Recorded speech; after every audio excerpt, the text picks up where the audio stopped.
You remember our venerable house, opulent and imperial. It is a festering abomination. I beg you, return home, claim your birthright, and deliver our family from the ravenous, clutching shadows of the darkest dungeon. Darkest Dungeon is a roguelike turn-based RPG. It tasks you with completing randomly generated missions in order to acquire the resources and experience necessary to eventually dare the eponymous Darkest Dungeon and close the Hellgate your ancestors so foolishly opened. Brigands have run up these lanes. Keep to the side path. The hamlet is just ahead. The party-based combat of Darkest Dungeon is turn-based but snappy. No one move takes longer to execute than another, so you never have to sit and wait for some long-winded animation to finish. Fantastic sound and character design manages to still give each attack a satisfying sense of impact. There are also no combat resources like magic points to manage. You can use your abilities as often as you want. All you need to do is figure out what the best course of action is. An ambush. Send these vermin a message. The rightful owner has returned, and their kind is no longer welcome. And you bet, because almost any encounter has the chance of going badly. Making a bad call in combat may not get your party killed outright, but it may very well cost your heroes dearly, both in body and spirit.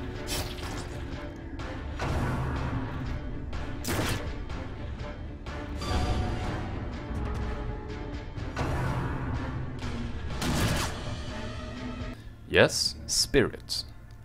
Wounds may heal on their own, but the psychological pressure of fighting horrors will not.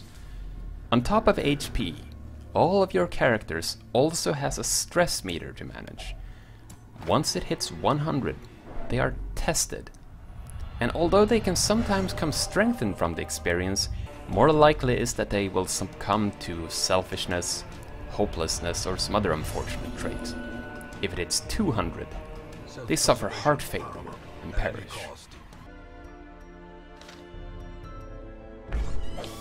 Fresh kegs, cards, and curtained rooms promise solace To combat the that, weary and broken you must alike. allow your heroes time to recuperate, either soul-searching in the abbey or trying to forget in the tavern.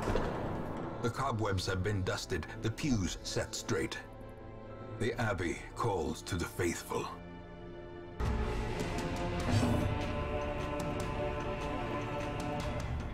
The proceedings are commentated by the ghost of your dead ancestor, a dour, overtly articulate man who's as quick to delight in the killing of your enemies as predict your doom as the tide of battle turns. He keeps the dark atmosphere well tuned. Confidence surges as the enemy crumbles. The between mission phase in the hamlet also offers things to manage. You can recruit more heroes to replace heroes temporarily or permanently out of commission. You can upgrade their abilities, weapons and armor, buy them artifacts, and treat their illnesses, physical and mental. All of these institutions are upgraded and performed with the treasure you uncover during missions. The forge stands ready to make weapons of war. Each mission is tense, as you invariably start to run low on torches, rations and other items. An unfortunate critical hit puts one of your most powerful characters at risk of dying. What do? Abandon the mission, lose the rewards and increase the stress of your heroes? Or do you risk your hero dying and push on to the end?